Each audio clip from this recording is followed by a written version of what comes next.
Vítám vás u dalšího dílu cyklu, ve kterém se věnujeme seřizování a opravám motoru. Dnes si ukážeme seřizování vůle ventilů. Vůli ventilů seřizujeme proto, aby motor měl optimální výkon a proto, aby se nám ventily z záchodu nepodpalovaly. Před vlastním seřizováním ventilů je potřeba z každého motoru demontovat sání a demontovat víko ventilů. Demontáže filtru sání využijeme k tomu, abychom vyčistili i filtr sání. Případně u papírových vložek papírové vložky vyměníme.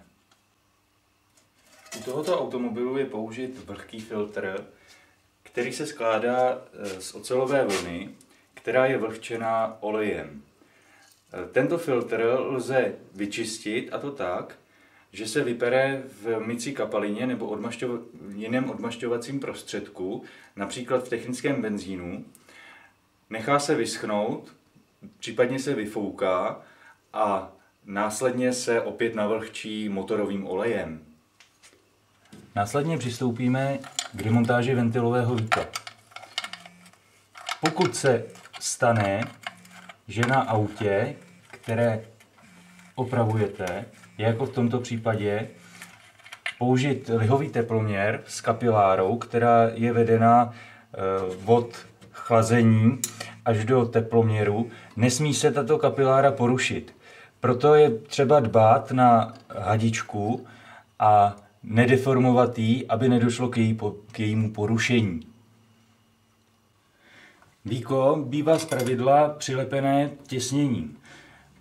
K jeho odlepení použijeme lehký úder buď to dlaní, anebo gumovou paličkou.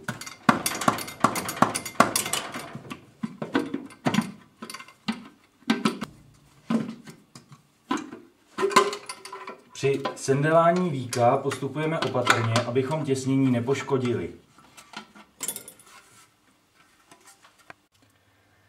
Při seřizování vůle ventilů je potřeba si postavit motor do základního nastavení. Základní nastavení znamená, že první válec bude v horní úvrati na konci kompresního zdvihu a začátku expanzního zdvihu. To znamená, že proti tomu čtvrtý válec u čtyřválce bude ve střihu. To znamená v horní úvrati na konci výfukového zdvihu a počátku sacího zdvihu. Proto, aby se nám to povedlo, je potřeba protočit motor. Motorem otáčíme buď to pomocí kliky, kterou vsuneme do řemenice, nebo se motorem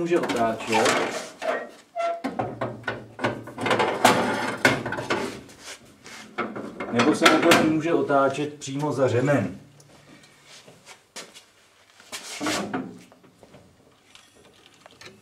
U čtyřválce je pořadí zapalování 1, 3, 4, 2. Pokud si vzpomeneme na pořadí dob čtyřtaktního motoru, tak je to sání, stlačení, expanze a výfuk. My potřebujeme dostat první válec na konec expanzního zdvihu. To znamená, když budeme pozorovat první válec a jeho sací ventil, který je zde,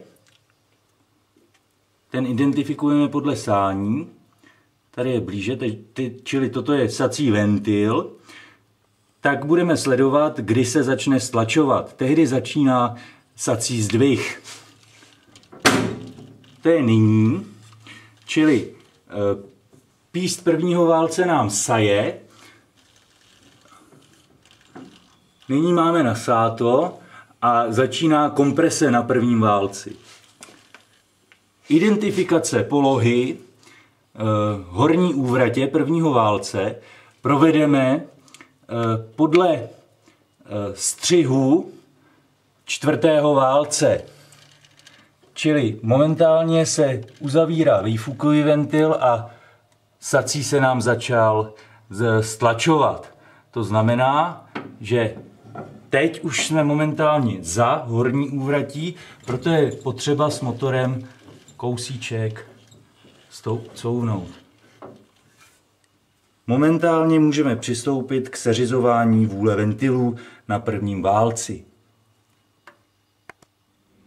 Identifikaci přesné polohy horní úvratě lze provést jazyčkem, který je na řemenici, a musíme ho nastavit přesně proti nulové hodnotě na rysce bloku. To je ta, na které je vyznačena 0.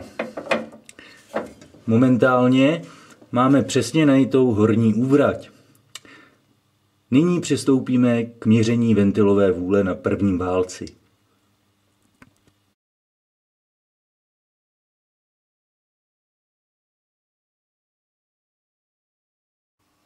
Identifikaci ventilové vůle provedeme pomocí spárových nebo také lískových měrek. Pro tento motor je předepsaná ventilová vůle na sacím ventilu 15 setin mm a pro výfukový ventil je předepsaná ventilová vůle 20 setin mm.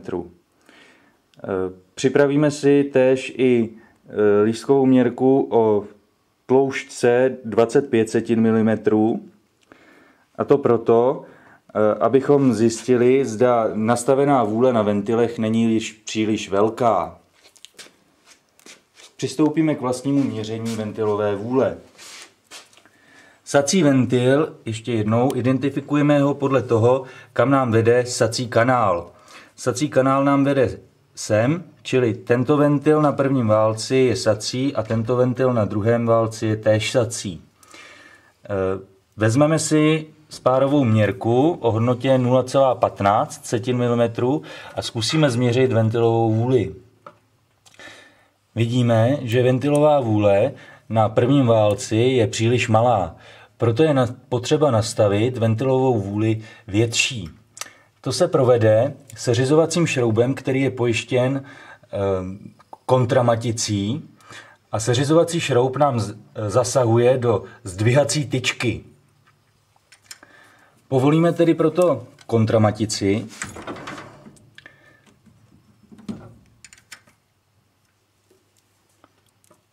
a pomocí plochého šroubováku nastavíme příslušnou ventilovou vůli.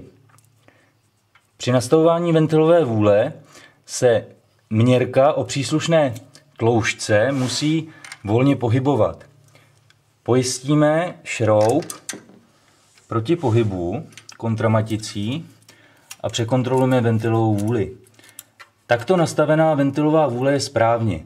Ještě pro jistotu zkontrolujeme, jestli se nedostane měrka o hodnotě 20 setin mm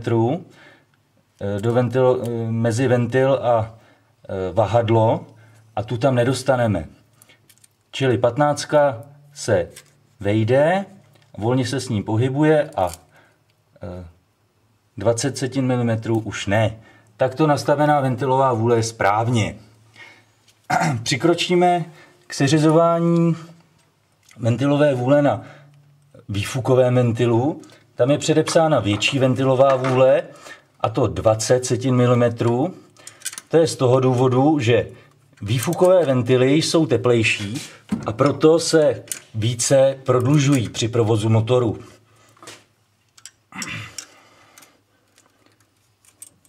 Opět plochým šroubovákem nastavíme příslušnou ventilovou vůli a provedeme její pojištění kontramaticí.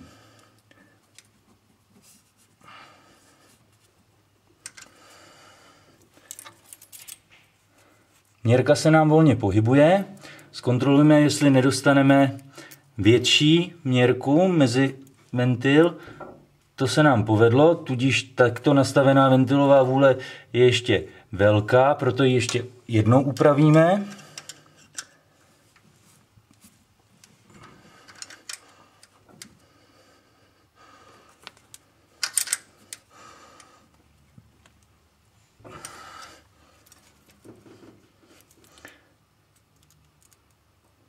Tak, Nyní už se nám větší měrka mezi ventil a vahadlo dostat nepodařila, tudíž takto nastavená ventilová vůle je zcela správně.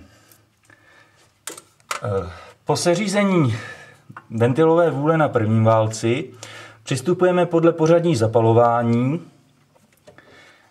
k seřizování ventilové vůly na na třetím válci. Pořadí zapalování je 1, 3, 4, 2.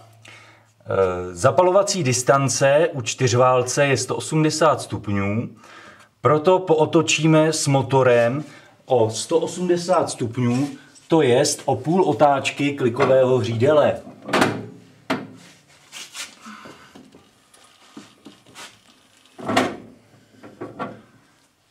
Nyní přistoupíme k seřizování ventilové vůle na třetím válci.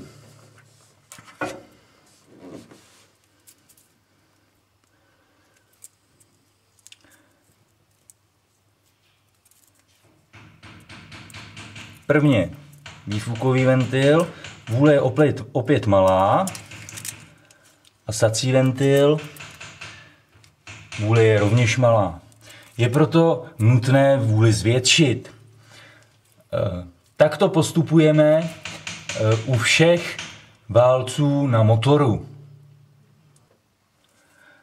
Při seřizování ventilové vůle na třetím válci je potřeba na tomto válci nastavit ventilovou vůli o něco málo větší. To proto, že třetí válec je u čtyřválce nejhůř chlazen. To je způsobeno tím, že je z obou stran obklopen dalšími dvěma válci a navíc je poměrně dost daleko od chladiče. Ta ventilová vůle se nastaví o něco málo větší, a to tak, že měrka spárová se pohybuje poměrně volně a opět se tím větší měrka nejde mezi ventil a vahadlo vložit. Takto nastavená ventilová vůle na třetím válci je naprosto správně. Obdobně nastavíme i ventilovou vůli na výfukovém ventilu.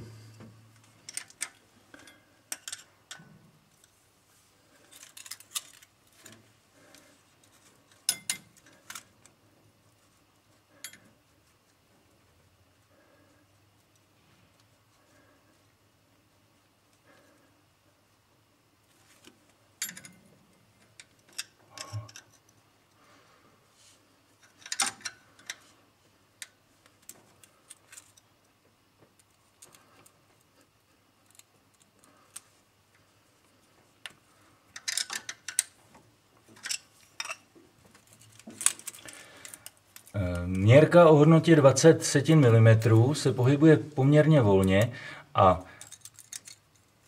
měrka o hodnotě 25 setin mm vložit mezi vahadlo a dřík ventilu nelze. Takto seřízená ventilová vůle na třetím válci je správně.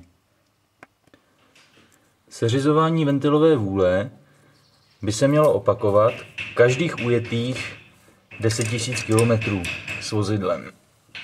Mělo by se tedy provádět při každé výměně oleje v motoru.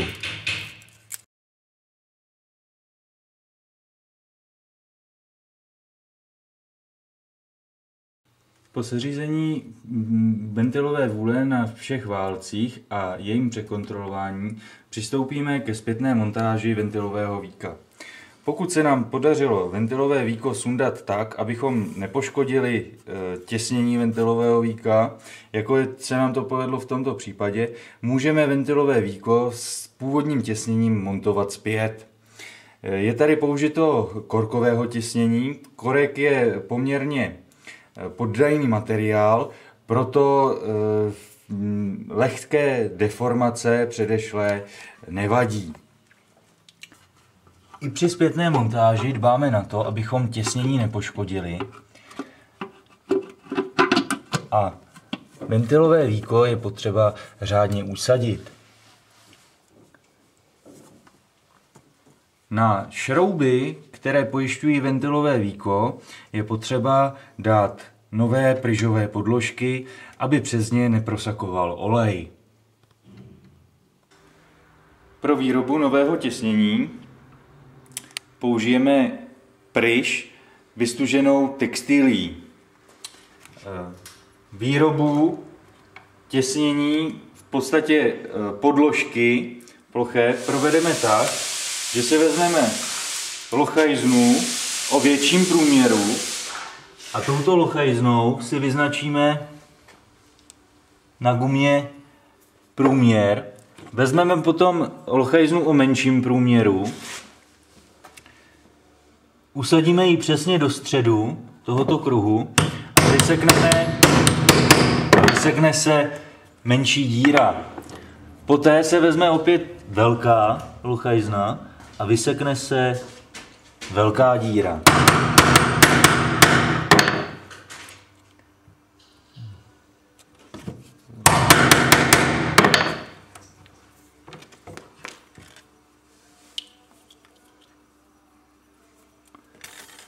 Máme vyrobenou pryžové těsnění s dírou.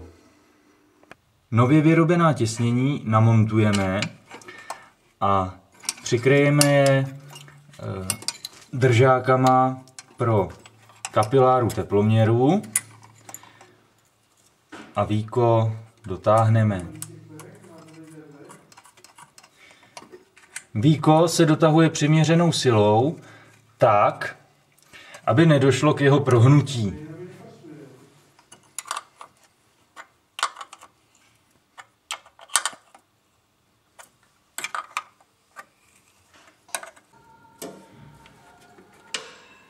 K očištění a vyprání filtru použijeme mycí kapalinu.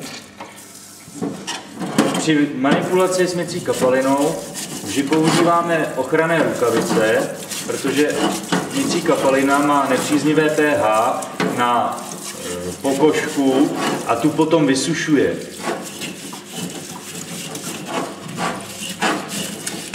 Po umytí všech částí filtru a filtru samotného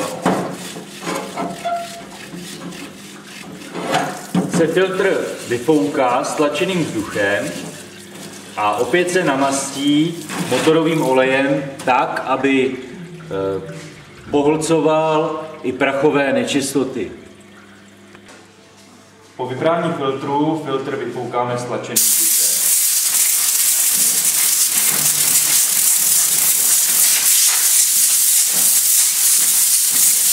Následně se filtr navlhčí připraveným motorovým olejem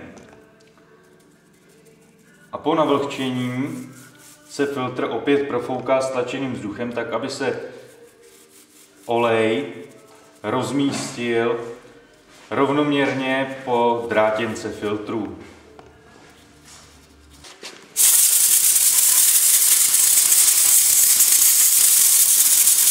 Takto se navlhčí a profouká celý filtr, který se potom dále montuje.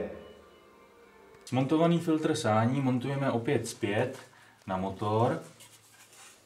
Při montáži dáváme pozor na to, aby se nepoškodily těsnění. Je vcelku jedno, jestli je to těsnění na karburátoru nebo na vstřikovací jednotce. Pokud se poškodí těsnění, potom nám karburátor přisává falešný vzduch, který není odměřen u moderních vozidel a tím pádem potom nejdou se řídit volnoběžné otáčky. U těchto starších vozidel potom dochází k tomu, že vlivem přisávání falešného vzduchu motor střílí do karburátoru. Filtr se nesmí zapomenout dotáhnout. Na závěr nám zbývá ověřit správné seřízení ventilové vůle. To se ověří tím, že motor nastartujeme. Nastartovaný motor běží pravidelně, z čehož usuzujeme, že jsme ventily seřídili správně. Nezbývá, než vám popřát hodně štěstí při opravách motoru.